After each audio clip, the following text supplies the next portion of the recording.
Ok, bonjour tout le monde. On va parler aujourd'hui des principes fondamentaux, non, les principes fondamentaux au mariage. Et quand je dis ça, je parle de la fondation morale de la vie et du mariage. Donc, quand on parle de la famille suppose un couple, et la base de le couple, c'est une question de moralité, et la base de la moralité, c'est la sainteté de Dieu. Donc, on va voir toutes ces choses-là. Je commence en lisant Jean chapitre 4, et c'est les versets 17 et 18. Donc, la femme répondit à Jésus. Donc, Jésus est passé par la Samarie, et il a rencontré cette dame samaritaine. La femme répondit à Jésus, « Je n'ai point de mari. » Jésus lui dit, « Tu as raison de dire, je n'ai point de mari, car tu as eu 5 maris, et celui que tu as maintenant n'est pas ton mari. En cela, tu as dit vrai. » Donc c'est à partir de cela qu'on va commencer cette introduction pour la série sur la famille. Donc à comprendre que Dieu est absolument et infiniment saint. Il est moralement pur. Et il exige la moralité pure chez les êtres humains. Depuis la Genèse, un couple marié est un homme et une femme. C'est ainsi que Dieu a conçu l'humanité.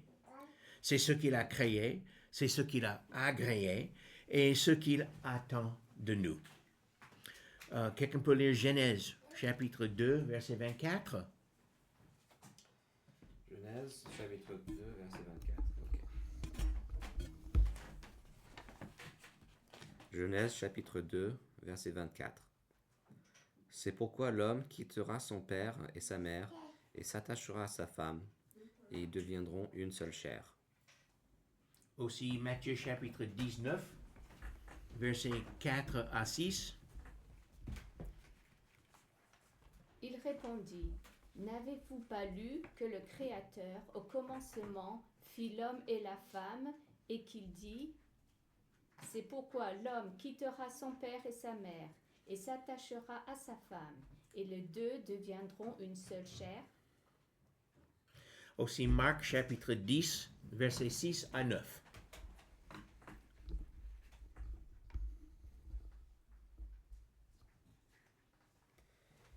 Marc, chapitre 10, versets 6 à 9. Mais au commencement de la création, Dieu fit l'homme et la femme. C'est pourquoi l'homme quittera son père et sa mère, et s'attachera à sa femme, et les deux deviendront une seule chair. Ainsi, ils ne sont plus deux, mais ils sont une seule chair. Que l'homme donc ne sépare pas ce que Dieu a joint. Ok. Donc, tout autre arrangement, l'idée d'un couple, tout autre arrangement relève du péché de l'immoralité sexuelle. Prétendre autrement est un mensonge, même si tout semble bien se passer momentanément. Nous notons dans le texte du début, là, avec Jean chapitre 4 et verset 18, d'un côté, Jésus distingue entre les 5 mariages légitimes de cette femme samaritaine et de l'autre côté, que l'homme dans son lit à ce moment-là n'était pas son mari. Cette dernière relation était illégitime, c'était l'adultère. Même si un couple cohabite dans l'immoralité durant 20 ans, le couple ne sera pas pour autant mari et femme, jusqu'au jour où les deux se marient. Dieu reconnaît le mariage et il condamne l'immoralité. Dans 1 Corinthiens chapitre 7, on a toute une suite de pensées concernant les problèmes d'immoralité chez les chrétiens à Corinthe. La parole dit clairement que le mariage est la solution à l'immoralité. Elle dit aussi que les chrétiens devraient se marier entre chrétiens. Dans 1 Corinthiens chapitre 7, verset 39, on trouve cette phrase « Seulement que ce soit dans le Seigneur ». Les chrétiens devraient se marier entre chrétiens. Je vais noter en passant que concernant cette femme samaritaine, donc ayant eu 5 hommes dans sa vie, dans un contexte où il n'y avait pas la contraception, eh bien, soit elle était stérile ou il y avait plein d'enfants tout autour d'elle. Et je veux dire que les enfants vont subir les conséquences liées au parentage, que ce soit la génétique ou la méchanceté des parents ou la gentillesse des parents. Ils vont subir les conséquences de cette situation, que ce soit bon ou néfaste. En revanche, les enfants ne sont pas responsables pour les choix de leurs parents. On ne peut pas culpabiliser un enfant parce que les parents ont fait ceci ou cela. Ça, ce n'est pas leur affaire. Hein? Donc, on va parler d'abord de la virginité et l'abstinence. L'état de moralité en Occident est en contradiction radicale avec la volonté de Dieu. Donc, la volonté de Dieu, ce qui est nettement exprimé dans la parole de Dieu. En dépit de cela, depuis le début du temps, même en Occident aujourd'hui, chacun est né dans l'état vierge jusqu'à l'expérience sexuelle. Dieu attend à ce que chacun reste dans cet état jusqu'au mariage, afin que cette expérience fasse partie du mariage. Faire autrement relève du péché. Dieu dit dans Exode chapitre 20 et verset 14, « Tu ne commettras pas d'adultère ». Ce thème est développé dans Lévitique chapitre 18, où de nombreuses descriptions d'adultère sont détaillées. Ces pratiques immorales étaient monnaie courante chez les païens, comme elles sont encore aujourd'hui dans le monde et à travers la France. Dieu dit nettement qu'il ne veut pas trouver ces pratiques parmi son peuple, que ce soit les Juifs ou les chrétiens. Sinon, il enlèvera la bénédiction et la malédiction s'installera à sa place. Alors, je vais faire une petite note là. L'immoralité, comme tout péché, peut être pardonné en Jésus-Christ, même si les conséquences sont assez fréquemment permanentes. Hein? Il y a les enfants, il y a les maladies, tout ça. Mais Dieu peut pardonner tout péché. Par contre, cacher l'adultère en tuant un bébé augmente la culpabilité de la personne du niveau d'une immoralité au niveau d'un meurtre. Ou violer une personne, ce qui signifie de forcer une personne contre leur gré, mérite des punitions sévèrement du violeur, n'est-ce pas? Alors, puisque le désir sexuel est tellement puissant, une personne doit choisir de s'abstenir, de contrôler ses passions. Paul dit que les passions peuvent brûler comme un feu et que si l'on ne peut pas se contrôler, il faut se marier. Quelqu'un a verset 1 Corinthiens chapitre 7 et verset 9?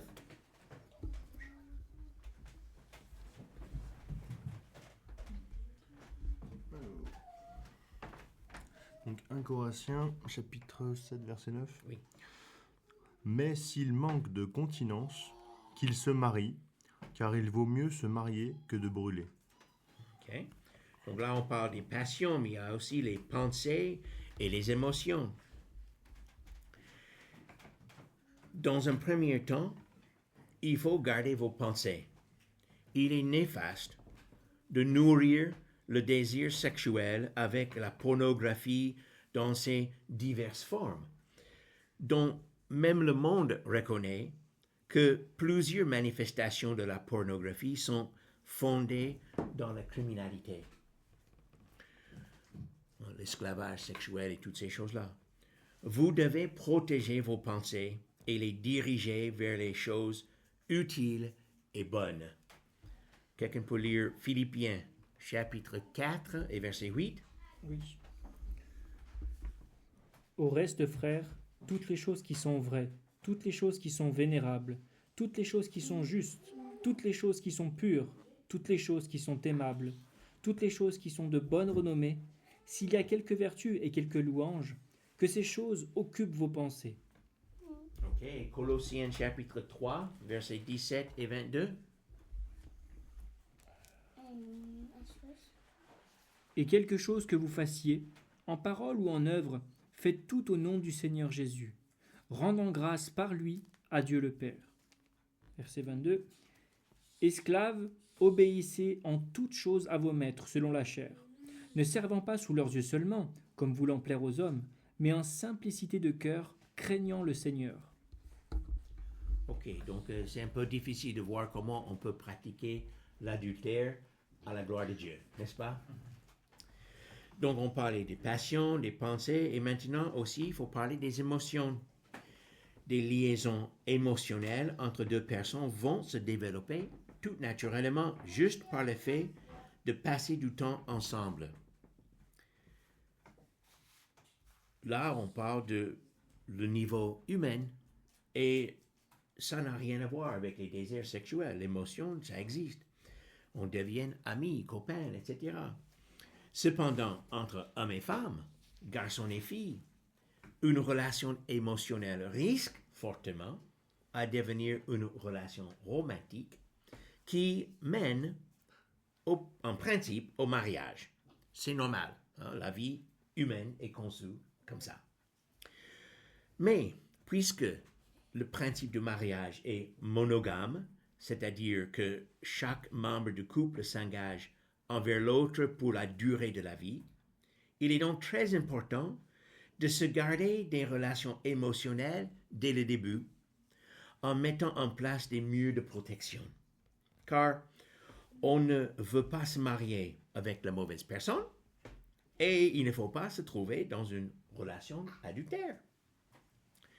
Puisque la nature même des relations hommes-femmes est la progression vers une union, il est donc interdit aux chrétiens de fréquenter les non-chrétiens, puisque une telle relation risque, entre le non-chrétien et le chrétien, risque, malgré toutes les bonnes intentions, à aboutir soit en mariage, soit en adultère, soit dans les souffrances d'un cœur brisé. Il ne faut jamais sous-estimer la puissance du désir sexuel, surtout quand celui-ci est accompagné des émotions. Choisissez donc bien vos amis. Gardez-vous de toute relation qui pourrait dégénérer. Gardez-vous également des contextes où l'on pourrait vous droguer à votre insu dans le but d'abuser de vous.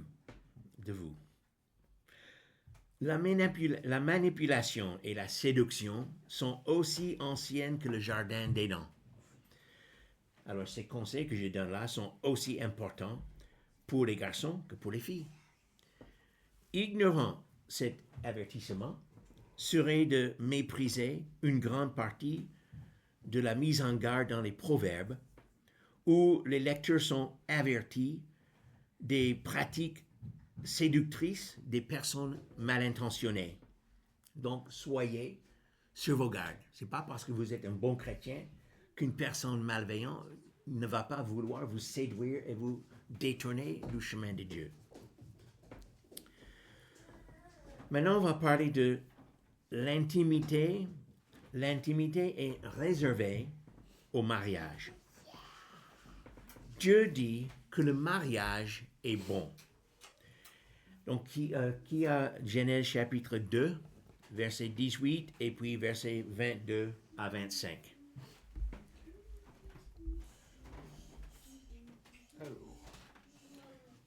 Donc, verset 18. L'Éternel Dieu dit, « Il n'est pas bon que l'homme soit seul, je lui ferai une aide semblable à lui. » Alors 22-25. L'Éternel Dieu forma une femme de la côte qu'il avait prise de l'homme, et il l'amena vers l'homme. Et l'homme dit, voici cette fois, celle qui est os de mes os et chair de ma chair, on l'appellera femme parce qu'elle a été prise de l'homme. C'est pourquoi l'homme quittera son père et sa mère et s'attachera à sa femme, et ils deviendront une seule chair. L'homme et sa femme étaient tous deux nus et ils n'en avaient point honte. Ok, merci. La Bible dit que les conjoints sont sanctifiés, même dans le cas où l'un des deux soit non-croyant. Dieu a créé l'humanité en tant que mâle et femelle. Ceci veut dire que Dieu a créé la sexualité. La pratique de la sexualité est donc une bonne chose, pourvu qu'elle soit manifestée dans le contexte de cette relation sanctifiée. La relation sexuelle dans le couple marié va changer à travers les années, se développer et le couple va s'épanouir.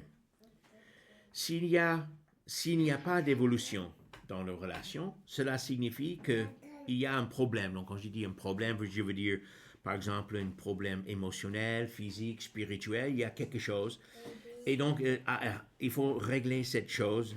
Et donc, régler, je veux dire, si c'est physique, donc médicaments, ou si c'est émotionnel, donc trouver la solution, ou c'est peut-être simplement un manque de compréhension entre les deux personnes.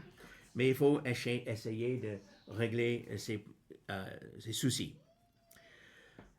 En plus, donc, quand on parle de l'adultère et tout ça, en plus des soucis de santé et des enfants illégitimes, Dieu interdit aux personnes non mariées à s'engager dans les relations sexuelles avant le mariage, afin que cette relation sanctifiée puisse croître dans les meilleures conditions. Donc Dieu veut qu'on ait une bonne vie et qu'on ait une bonne relation avec notre conjoint. Mais quand on va en dehors de ce contexte, ça risque plein de choses. Et les proverbes sont beaucoup d'enseignements sur les problèmes qui peuvent arriver, même question d'héritage et tout ça. Je vais noter simplement que dans 1 Corinthiens chapitre 7, verset 38, on parle de mariages qui sont organisés par les parents.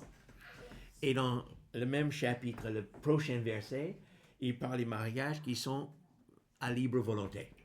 Donc c'est curieux que dans les deux versets, il y a les deux formes de mariage invoquées. Donc voilà, un couple va vouloir évoluer ensemble dans le domaine de leur relation, mais de manière consensuelle. Donc je veux dire que cela signifie que chacun dans le couple doit respecter le non de l'autre. Si madame dit non, monsieur ne fait pas, et si monsieur dit non, madame ne fait pas. On respecte l'autre. Et on note aussi qu'un couple ce que fait un couple dans leur chambre est privé, et ça ne concerne que le couple. Ça, c'est privé. Maintenant, on va parler du troisième sujet, c'est après le péché. La parole de Dieu dit dans l'épître à Tite, donc je recommence, l'épître à Tite, l'épître de Paul à Tite, s'adresse à un peuple païen, mais maintenant converti à Christ. Il parle aux chrétiens qui étaient auparavant païens.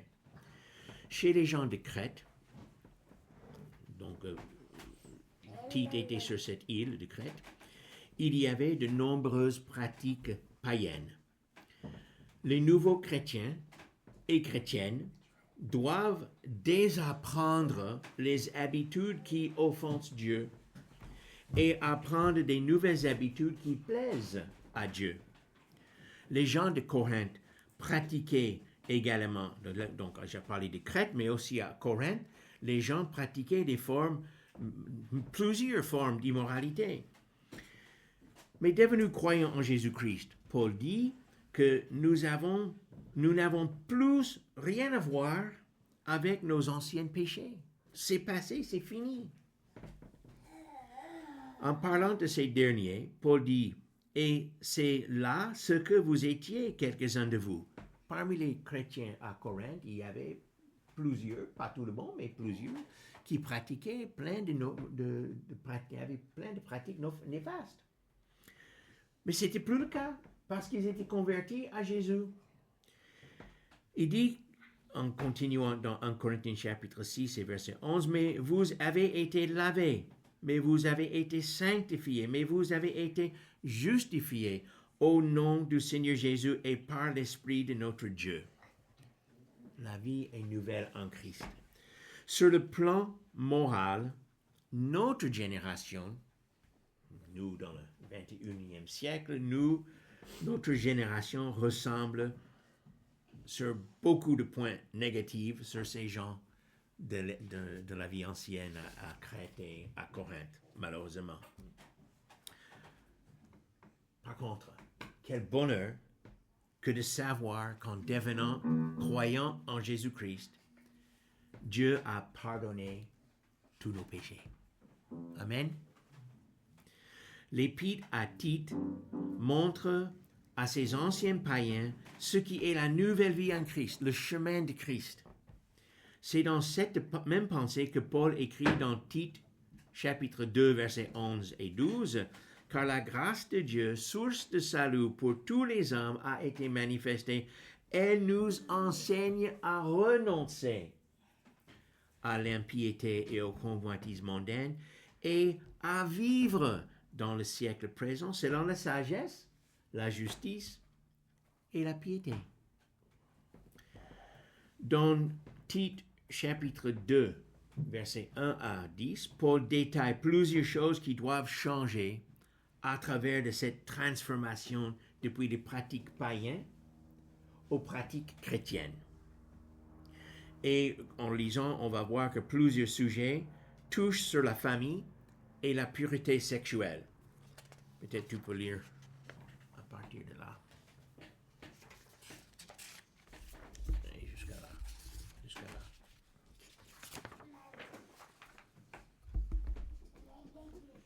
Pour toi, dis les choses qui sont conformes à la saine doctrine. Dis que les vieillards doivent être sobres, honnêtes, modérés, saints dans la foi, dans la charité, dans la patience. Dis que les femmes âgées doivent aussi avoir l'extérieur qui convient à la sainteté, n'être ni médisantes, ni adonnées au vin, qu'elles doivent donner de bonnes instructions, dans le but d'apprendre aux jeunes femmes à aimer leurs maris et leurs enfants, à être retenues, chastes, occupées aux soins domestiques, bonnes, soumises à leur mari, afin que la parole de Dieu ne soit pas blasphémée. Exhorte de même les jeunes gens à être modérés, te montrant toi-même à tous égards un modèle de bonnes œuvres, et donnant un enseignement pur, digne, une parole saine, irréprochable, afin que l'adversaire soit confus, n'ayant aucun mal à dire de nous. Exhorte les serviteurs à être soumis à leur maître, à leur plaire en toutes choses, à n'être point contredisants, à ne rien dérober, mais à montrer toujours une parfaite fidélité, afin de faire honorer en tout la doctrine de Dieu notre Sauveur. Dans toute cette liste, c'est les choses qui doivent changer. Il y avait la vie d'auparavant, avant de croire en Jésus-Christ, en tant que non-croyant, en tant que païen, avec les pratiques et les coutumes, etc. Mais maintenant, la parole de Dieu donne toute une liste des choses qui doivent changer, que nous devons mettre en pratique en tant que croyants en Jésus-Christ. Donc voilà, pour être clair, la parole exige que toute immoralité doit disparaître de chez les croyants en Jésus-Christ. Ne vous permettez pas à retourner vers l'ancienne vie.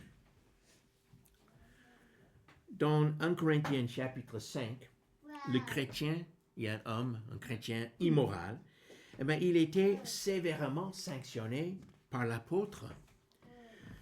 Si malgré tout, quelqu'un pêche, Jean nous rappelle que si nous confessons nos péchés, il, le Seigneur, il est fidèle et juste pour nous les pardonner et pour nous purifier de toute iniquité. J'ai lu ça dans 1 Jean 1, 9. Ceci n'est pas une licence à pécher. mais une assurance que la mort de Christ sur la croix vous lave de tout péché. Pourtant, c'est seulement après quelques temps de discipline désagréable, de souffrance spirituelle et physique, que l'homme chrétien immoral a été reçu de nouveau dans l'église de Corinthe. Quelqu'un a 1 Corinthiens chapitre 5, verset 5? Okay. Je commence à 4. Non. Au nom du Seigneur Jésus-Christ, vous et mon esprit étant assemblés avec la puissance de notre Seigneur Jésus-Christ, qu'un tel homme soit livré à Satan pour la destruction de la chair, afin que l'esprit soit sauvé au jour du Seigneur Jésus. Et puis, 2 Corinthiens chapitre 2, verset 6 à 8. Chapitre 2, verset 2 Corinthiens 6. chapitre 2, verset 6 à 8. Il suffit pour un tel homme de cette punition qui lui a été infligée par le grand nombre, de sorte qu'au contraire, vous devriez plutôt pardonner et consoler, de peur qu'un tel homme ne soit accablé par une tristesse excessive. C'est pourquoi je vous exhorte à ratifier envers lui votre amour.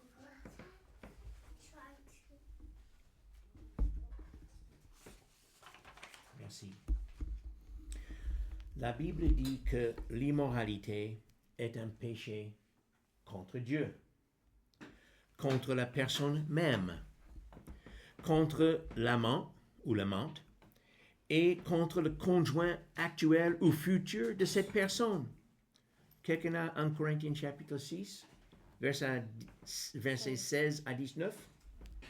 Ne savez-vous pas que celui qui est uni à une prostituée est un seul corps avec elle? Car les deux, dit-il, seront une seule chair. Ça c'est verset 16 à 19. Mais celui qui est uni au Seigneur est un seul esprit avec lui.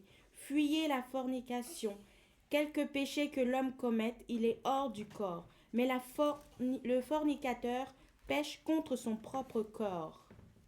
Et bon, vas-y. Ne savez-vous pas que votre corps est le temple du Saint-Esprit qui est en vous et que vous avez de Dieu et vous n'êtes pas à vous-même. C'est 20 après. Ok. Car vous avez été achetés à un prix. Glorifiez donc dans votre corps. Merci. Et aussi 1 Thessaloniciens, chapitre 4, versets 3 à 8. Ce que Dieu veut, c'est votre sanctification. C'est que vous vous absteniez de la débauche. C'est que chacun de vous sache posséder son corps dans la sainteté et l'honnêteté sans vous livrer à une convoitise passionnée, comme font les païens qui ne connaissent pas Dieu.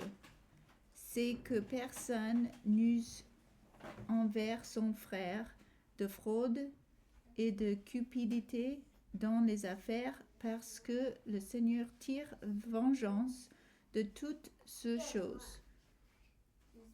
Donc, dans le contexte de son passage, ça parle de gérer notre corps, et l'idée de fraude, c'est qu'on fraude, on commet fraude contre l'autre personne quand on entre dans les relations sexuelles avec sa femme ou avec une personne qui n'est pas son conjoint. Donc voilà, si vous vous trouvez dans une relation interdite par la parole de Dieu, il vous faut vous repentir, confesser et abandonner votre péché. Certes, vous défaire d'une telle toile d'araignée que vous avez tissée vous-même peut être douloureux. Cependant, la bénédiction de Dieu est bien plus souhaitable que les conséquences d'une malédiction à cause du péché. Enfin, je vais parler de la communication, l'importance de la communication. puisque le mariage est une relation à vie, il est très important que l'homme et la femme apprennent à communiquer ensemble. L'idée de communication existe depuis le début de la création.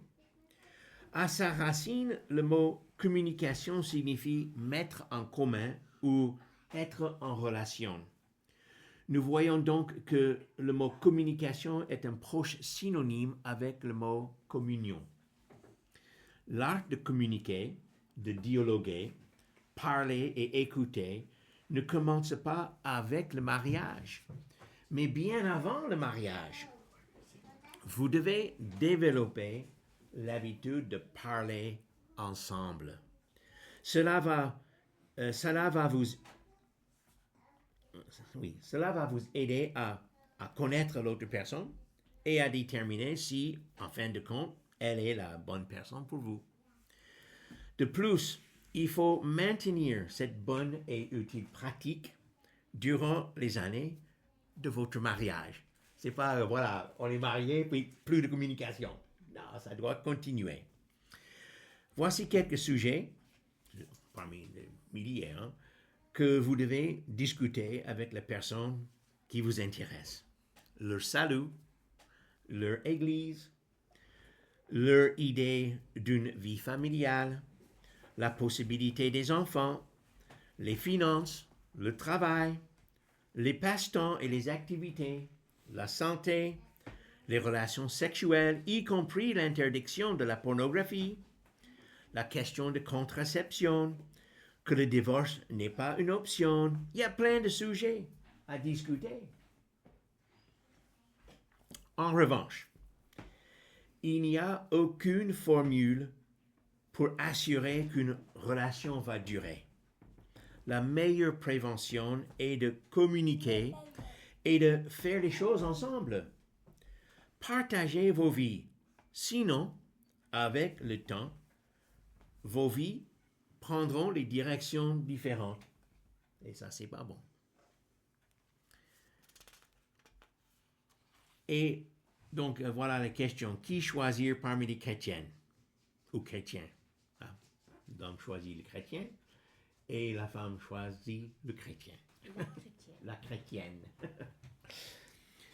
Ne laissez pas le choix de votre partenaire au simple hasard d'une rencontre. De manière pratique, il est utile de préparer une liste des choses que vous considérez importantes chez un futur conjoint ou conjointe. Limitez cette liste strictement à l'essentiel. Vous savez qui vous êtes, vous savez ce qui vous manque, vous savez ce qu'il faut pour vous satisfaire. Votre conjoint et vous-même, vous devez vous complémenter l'un l'autre. Il est également important, sinon utile, de parler avec vos parents ou votre famille concernant la personne qui vous intéresse. Ces discussions, s'ils vont avoir lieu, doivent avoir lieu avant vos décisions définitives et non pas après. Ça crée le conflit après. Ceci est très important.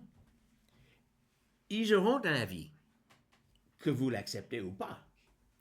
Mais c'est important de bien considérer leurs propos. C'est quand même un certain respect pour la famille, de les écouter. Enfin, il faut noter la question de culture. La plupart des malentendus entre moi et ma femme ont eu lieu par manque de compréhension culturelle. Quand les cultures des deux personnes sont trop différentes, cela risque à créer des problèmes dans le mariage qui sont parfois insurmontables. Attention, Dieu peut tout faire. Mais quand les problèmes sont insurmontables, il faut que les deux soient assez humbles et souples pour s'ajuster, n'est-ce pas? Parce que si l'attitude est contraire, c'est le bagarre. Chacun grandit. Alors, premièrement, je veux dire, je ne parle pas de race, je parle de culture. Okay? Chacun grandit dans une famille, dans une culture familiale. Ça commence là. les deux cultures familiales doivent pouvoir se mêler pour former une seule nouvelle famille, culture familiale. Sinon, des différences trop importantes risquent à briser la relation et vous ne voulez pas faire ça. Ces risques sont encore plus graves quand les différences culturelles sont liées aux coutumes de la nationalité d'origine, etc. Si vous êtes de cultures différentes, vous vous devez de dialoguer sur ces questions-là pendant vos discussions assez tôt dans votre relation ensemble et être humblement prêt à vous adapter ou aider votre futur conjoint ou conjointe à s'adapter aux changements nécessaires pour favoriser la réussite et le bien-être dans votre futur foyer. Avec tout ça, on est prêt à avancer dans la série pour parler du mariage et de la famille la prochaine fois.